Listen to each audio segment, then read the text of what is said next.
Hey everybody, what's going on? Fabian for Liberty, Fabian Calvo.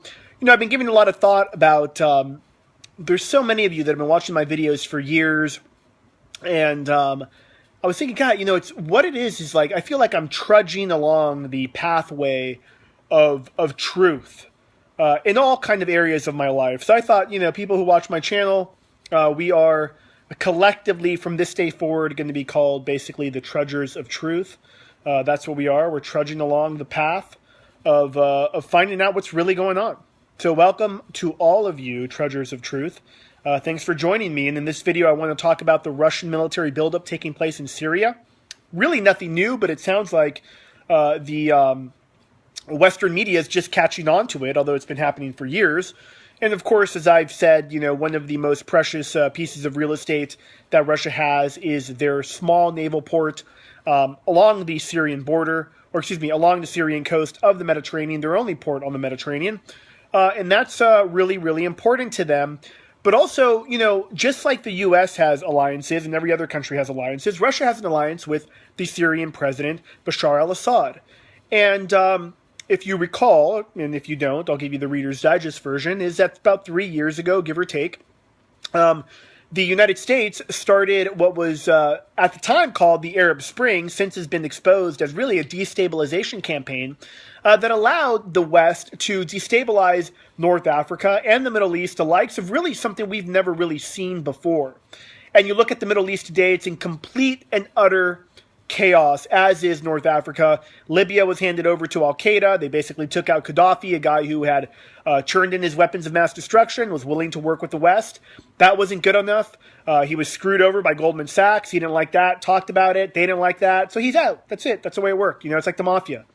Bashar al-Assad didn't do really anything to the West. Yes. Is he tied to Hezbollah and Hamas? Perhaps he is. Are those ties as lethal, if you will, to what ISIS has done to the Middle East on the whole? No. Syria used to actually be a pretty stable country.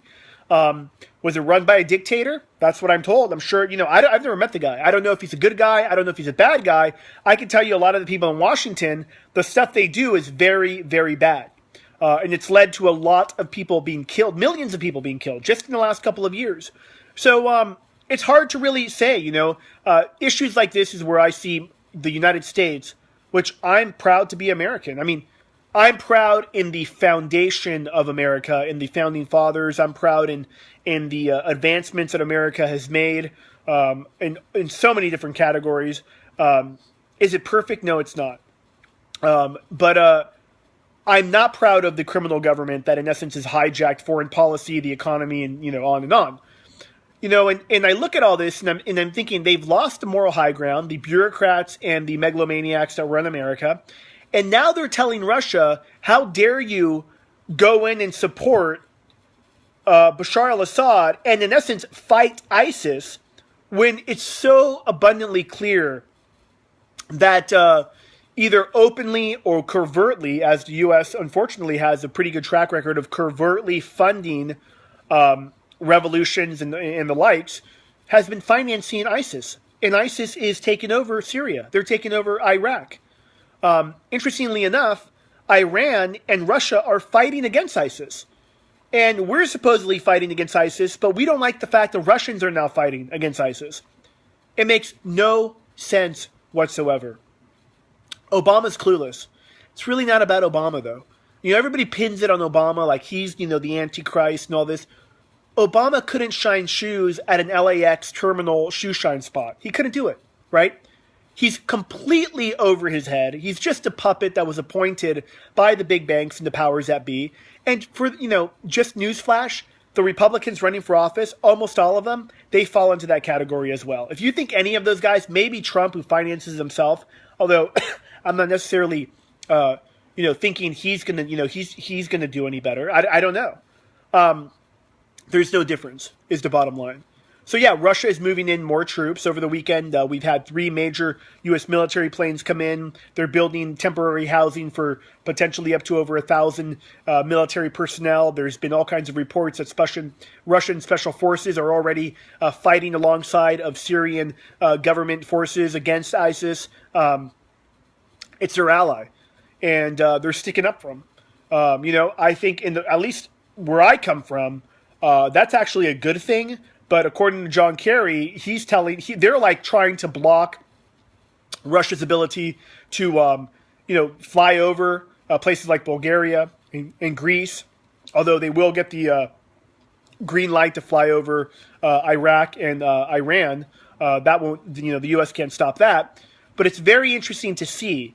Here again, we have the U.S. and Russia coming to a head. It's happening in Ukraine. Now it's happening in Syria. This is the kind of stuff I talk about in the global economic reset all the time, right? It's shades of excuse me, I have a little cough.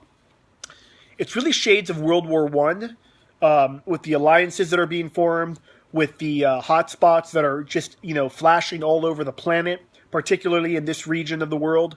And it's all coming to a head. I hope I'm wrong, but I mean, it's just very interesting. I think the most important thing, just like in World War One, I think the biggest similarity, people will talk about the alliances, all the things that I talked about. The biggest similarity is the overall incompetence in leadership. If you study World War One, the people that were running the countries back then were just incompetent to the highest order. And we have that again here today. So we'll see what happens. I'd say, and I'm not a fan of Putin. I'm not cheerleading for him. I think at least I see Putin as a nationalist who's standing up for his country, not taking any crap from the West. And good for him. Good for him for that. But I'd love to hear your thoughts on this, what you think about it. I'm Fabian Calvo, Fabian for Liberty. Thanks for watching. I know.